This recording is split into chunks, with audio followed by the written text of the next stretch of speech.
Boa noite a todos. Uma alegria retornar a esta casa e partilhar com todos vocês a busca que é a mesma para todos nós. O nosso autoencontro, a nossa renovação pessoal, a construção de um sentido e de um significado profundo para as nossas vidas. A doutrina espírita nos esclarece com muita propriedade que o sentido da vida não é algo que nos é dado por algo que vem de fora. É algo que é construído por nós mesmos à medida que nós vamos caminhando. É algo que é encontrado a partir de cada passo da jornada e à medida em que vamos marchando é que este sentido, esse significado se vai mostrando e construindo para nós uma direção mais clara e mais definida daquilo que é o objetivo essencial de nossas encarnações.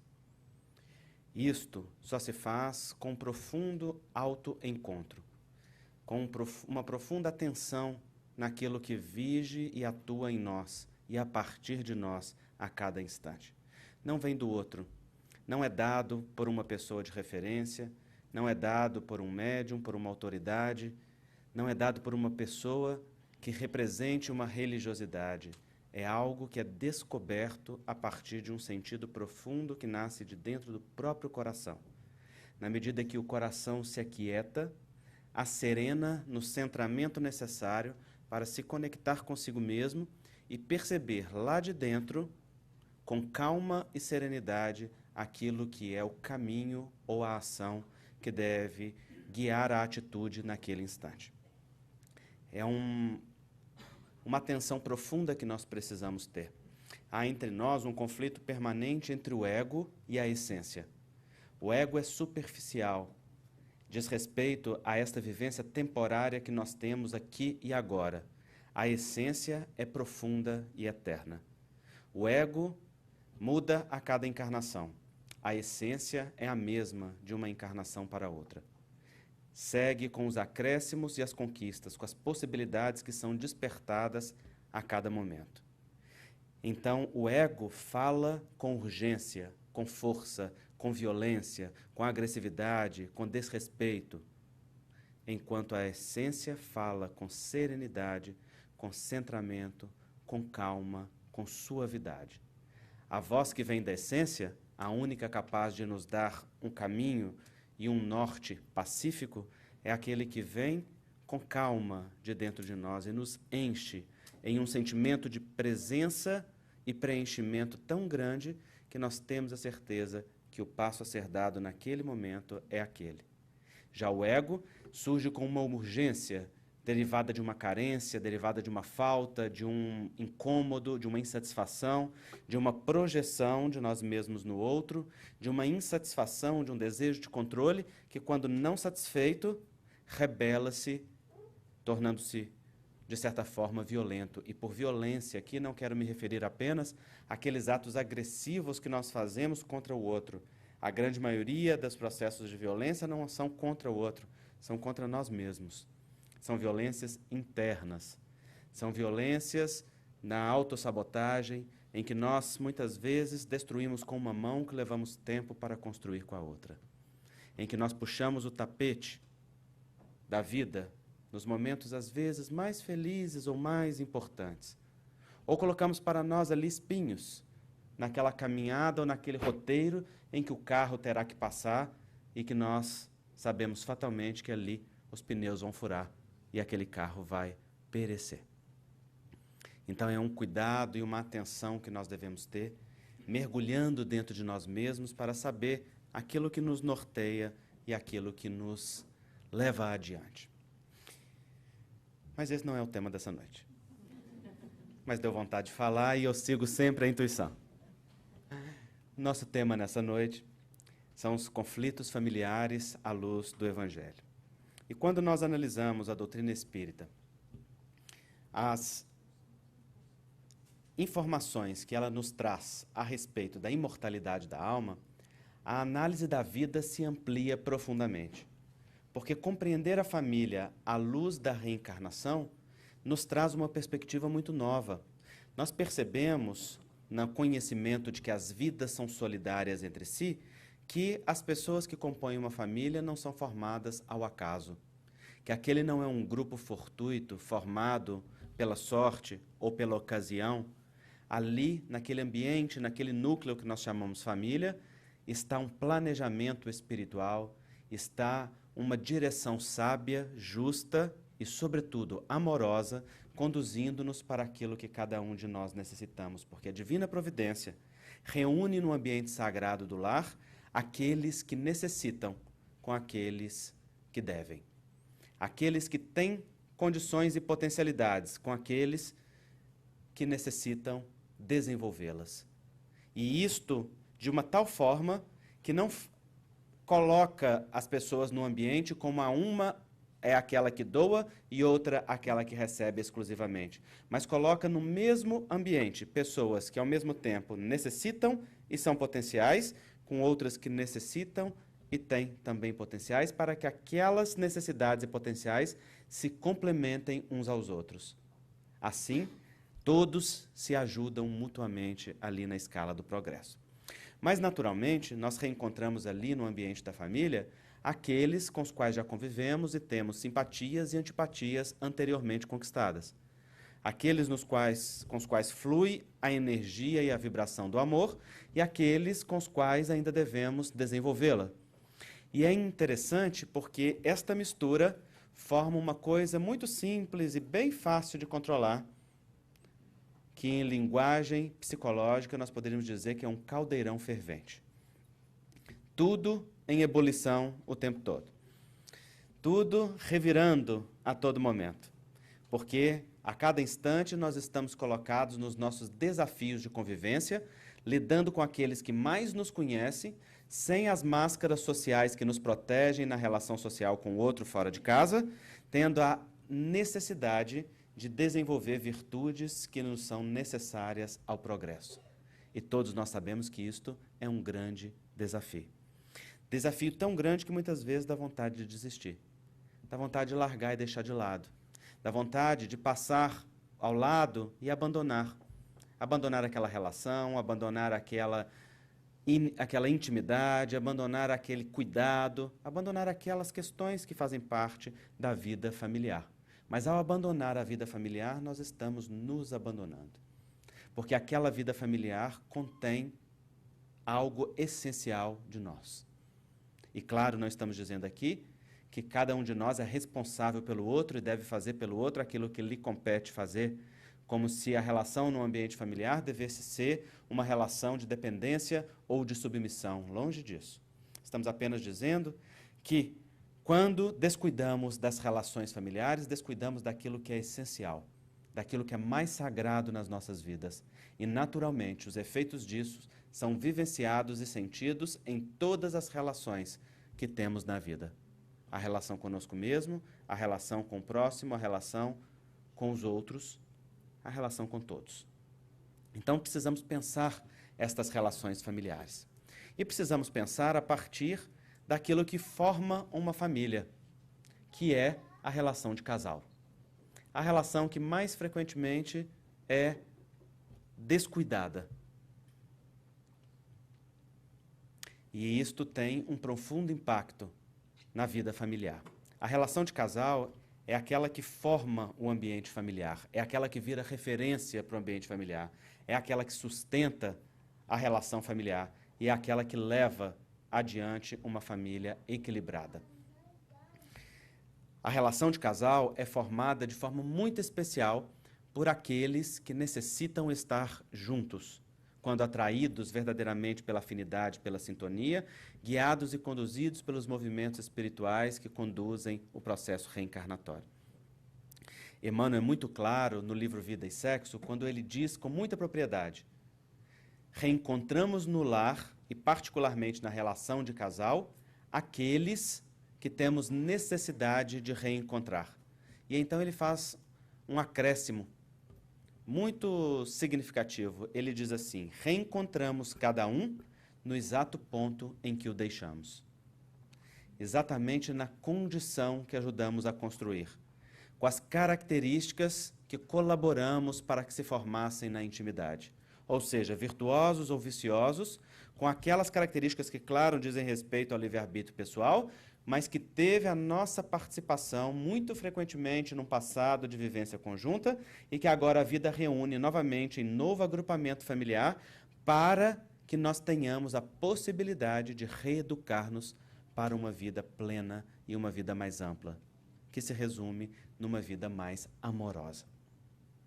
Então, quando nós lidamos com os desconfortos da relação a dois, nós estamos diante de uma necessidade evolutiva que necessita ser pensada e necessita ser refletida. Primeiramente, a partir das nossas próprias características, para depois pensar-se a relação. Porque uma relação a dois é, naturalmente, a projeção de dois indivíduos. E só pode haver uma relação entre dois indivíduos quando existe dois indivíduos. Quando uma pessoa não é indivíduo e se projeta no outro, não há uma verdadeira relação. A pessoa está relacionando-se apenas consigo mesmo projetado no outro. Não está relacionando-se com o outro. Apenas quando alguém é si mesmo, pode então verdadeiramente estabelecer uma relação com a outra pessoa e lidar com isso. Por exemplo, relacionamos-nos conosco mesmo quando lidamos com o outro apenas com as nossas projeções, esperando que o outro seja aquilo que nós queremos que a outra pessoa seja. Aquelas que são as nossas fantasias, os nossos sonhos, os nossos projetos, aquilo que realizamos e não realizamos em nós mesmos, aquilo que são as nossas frustrações, incompletudes, incoerências, fragmentações. E então esperamos que o outro entre no nosso sonho, no nosso plano e ocupe para nós aquele papel que nós queremos que a outra pessoa ocupe. Neste espaço não há verdadeiramente um lugar para o outro. Só há lugar para uma idealização sendo completa. E isso é parte do processo. Geralmente os relacionamentos começam assim, nós nos relacionando conosco mesmo, projetado no outro, para depois passarmos a verdadeiramente ver o outro. E é fácil de compreender isso quando nós olhamos para as relações de casal e vemos que Deus estabeleceu um processo obsessivo para o começo das relações. É uma verdade enorme. Vocês nunca pararam para pensar? Qual é o processo obsessivo que começa as relações? Paixão. Sem dúvida, paixão. O amor só vem depois. Ah, o namoro? É, sem dúvida. O namoro é obsessivo. O namoro está guiado pela paixão. É. O namoro está guiado pela paixão. E na paixão, bem diz Jung, nós nos vemos projetados no outro. Amamos a nós mesmos no outro. Amamos estar amando, amamos estar amados, amamos ter a quem amar. Amamos não estar sós. Amamos estar a caminho dos nossos sonhos. E fazemos vista grossa para quem é que ocupa aquele lugar. Aí, em 2 meses, estamos casados, porque, afinal de contas, encontramos a alma gêmea de minha alma. Em 3 meses, a alma gêmea vira o quê? Algema, exatamente. E está amarrado em nome de Jesus, não é assim? Não é porque no 4º mês já está separado. Tão fragmentadas que estão as relações e tão banalizadas, nós entramos e saímos das relações como se as pessoas fossem objetos, porque verdadeiramente não nos relacionamos com as pessoas, relacionamos somente com nós mesmos, e na primeira frustração, substituímos as pessoas como se substituíssemos um objeto que não nos cabe mais ao interesse próprio, não importando o efeito que isso tem na vida do outro ou que faça na nossa. E então passamos para o próximo sonho fantasioso de alegria, e vamos encontrar ali a mesma situação. Porque na hora que começamos a conviver, a convivência faz naturalmente um processo desobsessivo natural. Faz passar a paixão. Porque na convivência nós vemos a beleza e a feiura do outro. Nós vemos a luz e a sombra. Nós vemos aquilo que é a incompletude de cada um. E interessante, é aí que o amor pode acontecer. É exatamente quando nós vemos a beleza e a feiura do outro, é que nós podemos começar uma relação amorosa. Pois a relação amorosa não se baseia numa relação de paixão. Se baseia numa relação madura, em que nós valorizamos mais a luz do outro do que a sua sombra. Valorizamos mais o que está cheio do que o que está vazio. Mais o que está presente do que o que está ausente. Mais o esforço do que as faltas. E assim é possível estabelecer aquilo que é o grande unificador de uma relação a dois, que é a admiração. O processo que une dois seres. Só pode existir relação quando há admiração. Quando não há admiração e a admiração é substituída pela crítica, então esta relação se esvazia. Porque na crítica nós focamos naquilo que não está presente. Nós focamos no vazio e na ausência. E no vazio e na ausência nós nos esvaziamos. Afinal de contas, só vemos vazio e ausência no outro, guiado pelos nossos próprios vazios e ausências, que são as carências. Assim, é uma carência olhando para uma falta, e de carência para falta não há relação, há só exigência. Há só incompletude. Há só uma busca de que a coisa seja aquilo que nós esperamos. E se o outro se recusa, então vem a violência, porque é o ego que fala na carência, na falta, na criança grande solicitando o colo de mãe na figura do outro. Então, uma relação madura, a dois, ela pressupõe que nós estejamos indivíduos, ou seja, conhecedores de nós mesmos, maduros na relação conosco mesmo, para conhecer a nossa luz, a nossa sombra, a nossa beleza, a nossa feiura, a nossa fragmentação, a nossa incompletude e amarmos a nós mesmos inteiros, a tal ponto que podemos escolher como nos relacionar, sabendo aonde se dá. Assim como dois porcos-espinhos. Vocês já pensaram como que porco-espinho reproduz? Eles sabem como se colocar. Como eles aprendem a se colocar? Se espetando. Se espetando, eles aprendem qual é a posição que eles não se ferem. Ao contrário, que a partir daquilo ali, eles podem ter o melhor um do outro, e a partir dali pode vir algo mais, que é o que acontece dentro de uma relação a dois. Aprendem a deixar os seus espinhos de fora da relação. Aprendem que não é responsabilidade do outro curar aqueles espinhos ou retirá-los. É responsabilidade nossa cuidar dos nossos espinhos para que não fira o outro, para que não cutuque o outro, para que não machuque. Assim também como é responsabilidade nossa cuidar para que os espinhos dos outros não nos toquem. Este processo, esta engrenagem relacional, ela é dada por um processo de maturidade e atenção.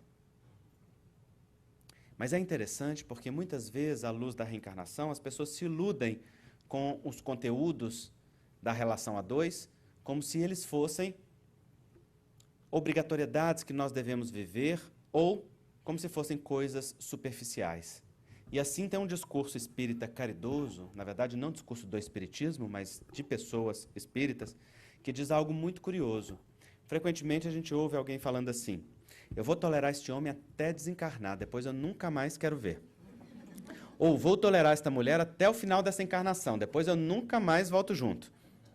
Isso é a mesma coisa que assinar o documento para a próxima encarnação. Isso é dar entrada na petição para reencarnar em conjunto. Porque significa que o objetivo profundo da relação não está sendo olhado de forma profunda.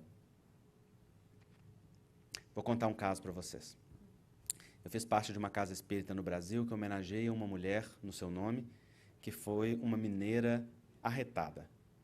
Daquelas mulheres que faziam e aconteciam. Não sei se eu já contei esse caso aqui, mas... Não.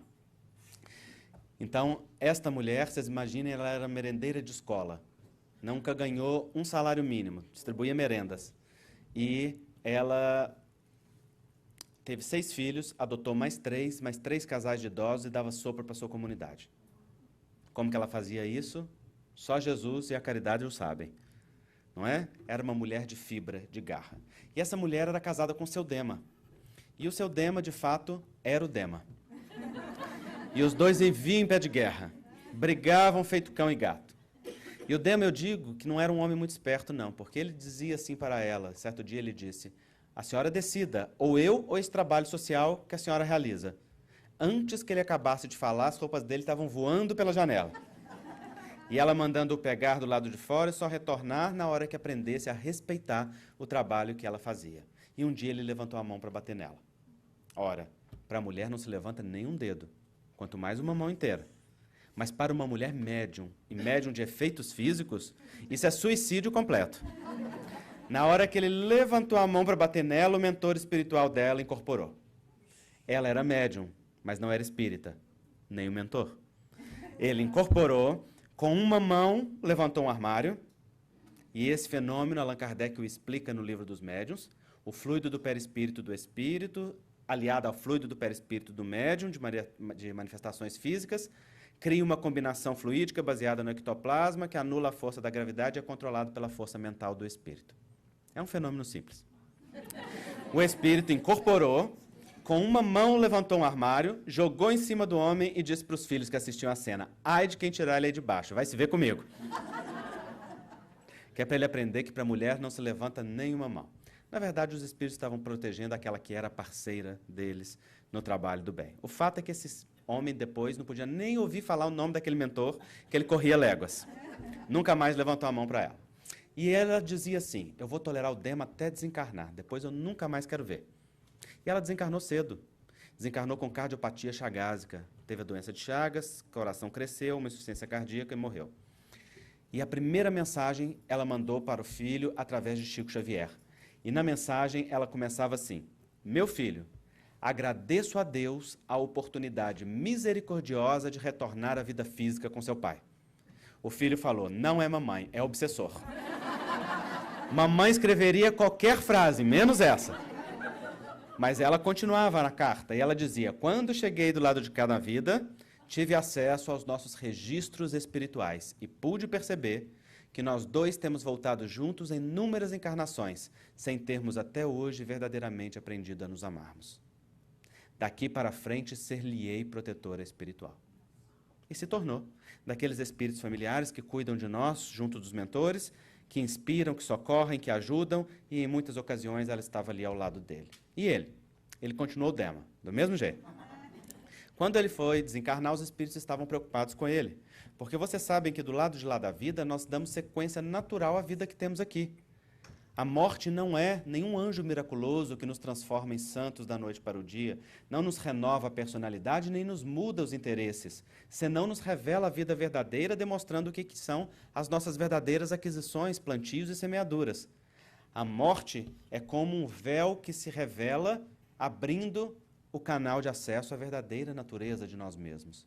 Então, do lado de lá, nós seguimos a vida que temos aqui e nos posicionamos na vida espiritual com as afinidades que estabelecemos durante a nossa vida física. Sendo assim, ele haveria de estabelecer sintonia com as zonas inferiores da vida. Mas vejam vocês como age a misericórdia. Ele não tinha mérito, mas ela tinha. E ele era débito dela. Então, a vida o socorria pelo mérito dela. Graças a Deus é assim. Não fosse assim, a gente estaria em maus lençóis. Graças a Deus, a vida se rege por misericórdia. E é uma teia que tece a vida de bem e fraternidade universais que não deixa a nenhum filho desamparado. Assim, eles bolaram um plano para socorrê-lo. Primeiro, deveriam evocar nele uma memória feliz. Quando ele abrisse o olho, deveria despertar para uma cena feliz.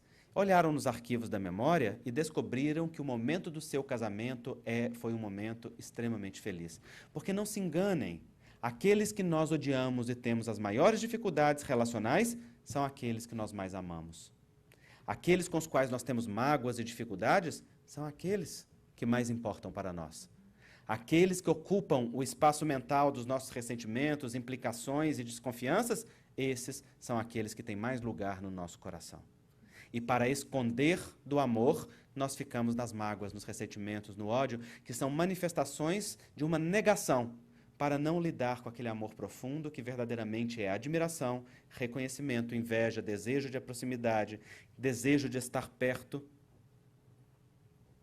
Então, ele tinha dificuldade com ela, eles não conseguiam se amar em verdadeiros lances de disputa ao longo de uma encarnação e de várias encarnações. No entanto, quando se encontravam sob o esquecimento do passado, somente aquele amor que era real e verdadeiro se manifestava, antes que as características de personalidade pudessem começar a colocar manchas naquela relação que estava verdadeiramente atraída pelo amor.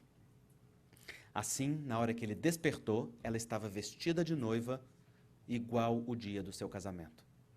Eles plasmaram com a força do pensamento uma roupa semelhante ao dia que se casou, criaram um ambiente fluídico muito parecido, e na hora que ele despertou e abriu os olhos, estava ainda surpreso com tudo aquilo que via, e então ela, estendendo as mãos para ele, emocionada, lhe disse: desperta, Dema, que nós estamos casados novamente em nome de Jesus. pegou-lhe nos braços e levou-lhe para as zonas de tratamento espiritual, responsabilizando-se direta e integralmente por ele em sua recuperação. Porque é da lei que aqueles que caminharam mais retornem sobre os seus passos para socorrer aqueles que caminharam menos. Assim, na relação de casal, não basta tolerar. É preciso que a tolerância se some à paciência, à benevolência, ao perdão, à indulgência, à caridade, a todos aqueles ingredientes que formam o amor. E nós fazemos isso quando olhamos com carinho para a humanidade do outro. Quando desvinculamos as nossas idealizações e as nossas projeções da outra pessoa de uma forma tão intensa, embora não seja possível desvincular-se 100%, mas de uma forma pelo menos suficiente para que o outro não esteja escravo das nossas expectativas e dos nossos interesses. E então passamos a respeitar a outra pessoa. Passamos a olhar aquilo que está belo, aquilo que está construído, aquilo que é o esforço, aquilo que é o que está cheio no coração do outro. Aí pode haver reconciliação. Aí pode haver uma ponte, porque quando nós interagimos de vazio para vazio, não pode haver conexão afetiva. De vazio para vazio, só há lugar à exigência, à carência, à crítica, à queixa e à acusação. E estes movimentos são aqueles que afastam uma relação. Estes nos fazem nos perdermos uns dos outros. Nos fazem nos afastarmos para outros sonhos de ventura, ilusórios, porque desconectados de uma busca profunda e verdadeira dentro de nós. Mas isto acontece com muita frequência porque nós não resolvemos coisas anteriores à relação de casal.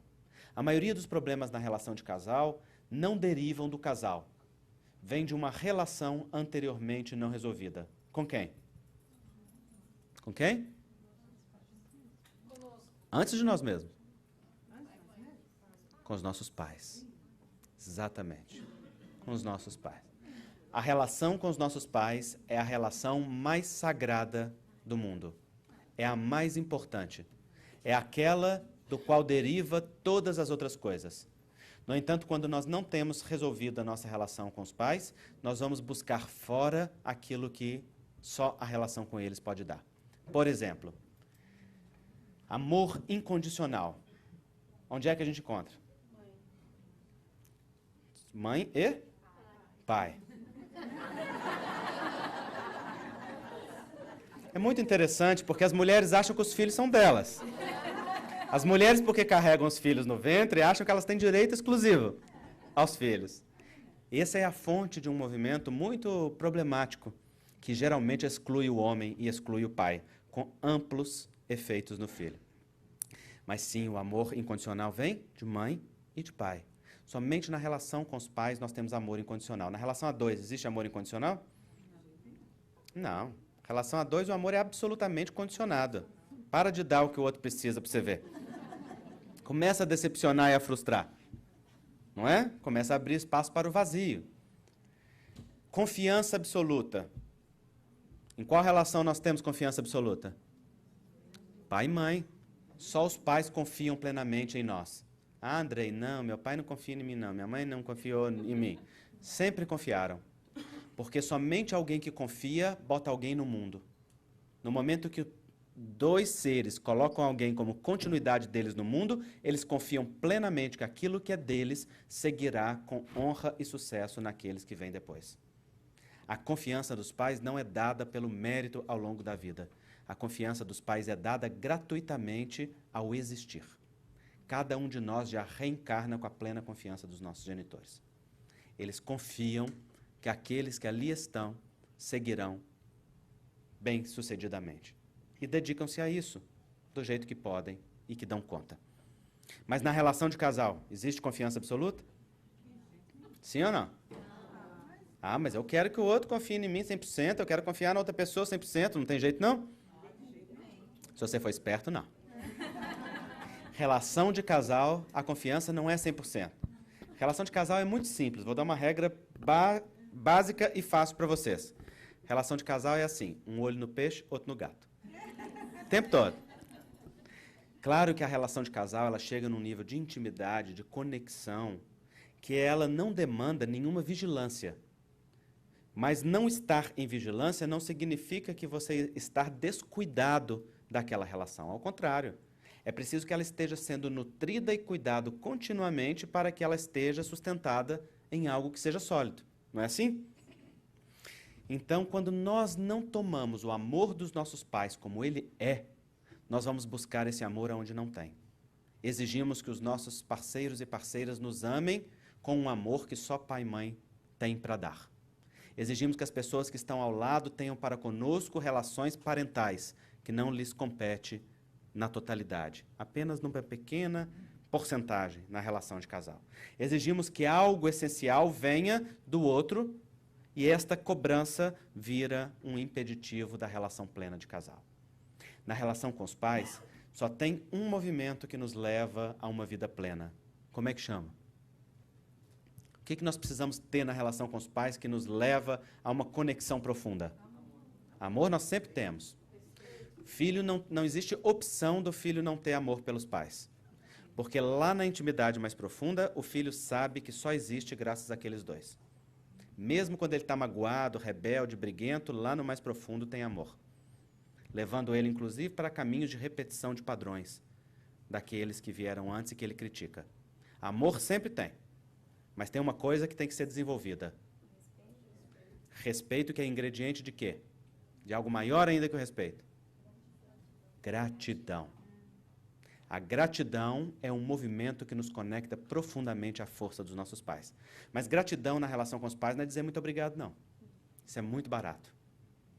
Gratidão é fazer valer o esforço de cada um deles.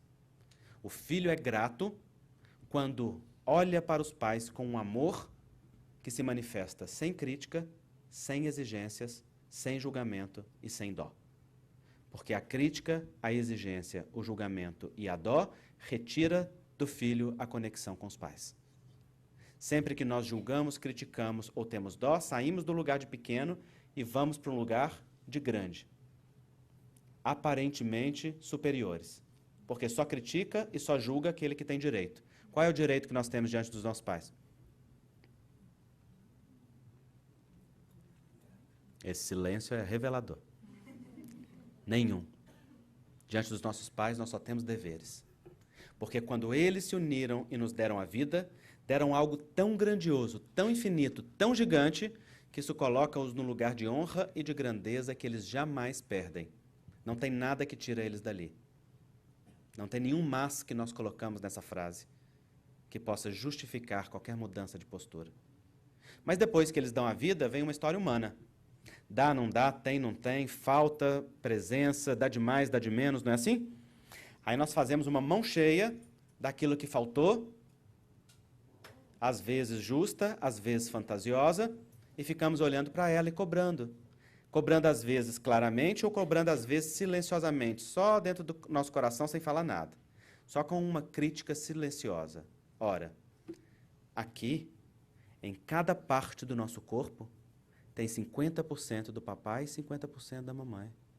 Cada célula nossa é metade papai e metade mamãe, de tal forma que o nosso corpo inteirinho é metade papai e metade mamãe. Que preço tem isso? Qual é o tamanho disso? Não tem preço. Isso não dá para ser mensurado. Então, nós cobramos o que não teve, sem agradecer o que foi dado. Como é que chama isso? Das grossas. Essa é a maior forma de ingratidão. E esta é a desconexão profunda. Quando o filho se acha credor e dentro do seu coração olha com um olhar de julgamento para os pais, deixa de tomar o amor dos pais como é.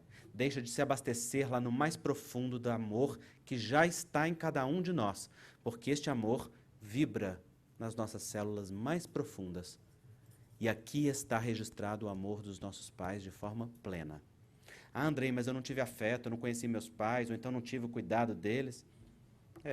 Você não teve afeto, mas o amor deles você teve. Desde que eles não te abortaram, eles te amaram profundamente. Desde que você veio à vida, veio marcado pelo amor dos dois. E isto é o essencial. Quando nós podemos olhar para isso com respeito, podemos tomar aquele amor dos pais como ele é. Quando criticamos, desconectamos. Imagine uma árvore que nasce de um terreno e então começa a acusar aquele terreno. Porque o terreno não é bom o suficiente, porque o terreno não deu, não dá, não faz, não fez. Aí aquela árvore resolve retirar a raiz daquele terreno, afinal de contas aquele terreno não é bom o suficiente. Muda algo para o terreno? Não. E para a árvore? A árvore morre. Porque desconectada, ela nada tem. Mesmo que apareça alguém com muita boa vontade e queira ficar jogando água ali o dia inteiro para matar a carência daquela raiz, nada será suficiente. Porque ninguém tem aquilo que só o terreno pode dar. Então, só quando aquela árvore está bem enraizada e bebe da força daquele terreno do jeito que ele é que todas as galhas podem florescer. Isto significa que só quando nós estamos enraizados no amor dos nossos pais, como ele é, não como nós gostaríamos que fosse, é que nós podemos, então, florescer para a vida. Porque o que somos nós, senão continuidades deles? A nossa realização plena é ser uma continuidade dos nossos pais. Aliás, esta é a única coisa que ninguém pode fazer por nós. Todas as outras nós somos substituíveis. Podem nos substituir no nosso trabalho, nas nossas relações afetivas, podem nos substituir no centro espírita, no nosso trabalho físico, em qualquer coisa nós somos substituíveis. A única coisa que não somos substituíveis na vida é no papel de filhos. Neste lugar de continuidade dos nossos pais, só nós podemos fazer. Portanto, essa é a verdadeira importância do filho. É ser uma honrada continuidade dos pais. E uma honrada continuidade dos pais significa uma continuidade grata, sem críticas, sem julgamento, sem exigências, sem dó. Para isso, é preciso desistir. Desistir de todos os motivos para a crítica. Desistir de todos os motivos para julgamento e olhar para a grandeza daquilo que foi dado, para a grandeza daquilo que foi recebido, para a grandeza da vida que cada um de nós tem. Pode. Eu compreendo tudo isso, mas você poderia falar com relação e quando o solo, quando o terreno é doente? O terreno para o filho nunca é doente. E eu vou te explicar por quê. Ela perguntou, e quando esse terreno é doente? E eu diria, o terreno para o filho nunca é doente. Porque aqui nós estamos falando daquilo que é a essência, não daquilo que é a superfície. Sim, os nossos pais têm defeitos, os nossos pais têm dificuldades e as relações também o têm. Isto marca o filho, mas não define. O que define o filho não é aquilo que foi vivido com os pais. O que define o filho é a postura que ele tem para com os pais. Portanto, nós não somos o resultado daquilo que nós vivemos. Nós somos a interpretação daquilo que foi vivido. Em todas as encarnações, o pai e a mãe não é mesmo? Não. Pode mudar e pode variar. Mas naquela encarnação, a força veio através daqueles pais e a vida só veio naquela encarnação porque aqueles pais fizeram o que foi necessário para que a vida continuasse a partir deles e todos que vieram antes deles. E é só graças a isso que nós podemos estar ali como ponta daquele iceberg. Portanto, dentro do nosso coração tem sempre um amor muito profundo por todos que vieram antes. E esse amor não pode ser negado. Quando este amor é negado com qualquer bom motivo de crítica, então o que acontece é que para mostrar o nosso amor, nós tomamos para nós o destino dos nossos pais. Criticamos, criticamos, criticamos e fazemos igual. Ou tentamos fazer melhor e o resultado sai pior. Porque é um resultado de um movimento desonrado e não de um movimento de conexão e honra. Ao contrário, quando o filho olha para aquele solo aparentemente doente e diz, este solo é aquilo que ele pôde ser. Ele fez o melhor que ele deu conta de ser. Eu não julgo, porque eu não sei o que custou a este solo chegar até este ponto. Eu só sei que dali eu nasci e graças a este solo eu segui. Então, na verdade, se o solo é doente, é mais um motivo para a gente se curvar e dizer quão honrado e grandioso é este solo. Mesmo com todas as dificuldades, passou a vida adiante. E graças a isso eu posso estar aqui. E graças a isso eu posso seguir. E graças a isso eu posso, inclusive, metabolizar tudo aquilo que foi vivido ali. Porque quando nós estamos na gratidão e na honra, podemos viver e reviver aquilo que foi vivido na relação com os pais e então modificar a nossa interpretação da vida. Somente a gratidão livre nos leva para o mais. Nesta relação não cabe julgamento, só cabe aceitação. A aceitação é um movimento que nos conecta à força. A aceitação significa, assim, do jeito que vocês são, vocês me deram tudo. Tudo que é essencial, não tudo que eu gostaria. Nem tudo que podia, nem tudo que talvez deveria, mas tudo que foi possível, tudo que deu conta, tudo que conseguiu. Mas o essencial, esse eu carrego todo em mim. E isso foi dado em um só movimento. E esse movimento passou a vida adiante, esse movimento seguiu de forma plena e cheia. Então, quando nós caminhamos na aceitação, nós caminhamos em algo pleno. Se esse assunto lhes interessou, venham no sábado e nós aprofundaremos.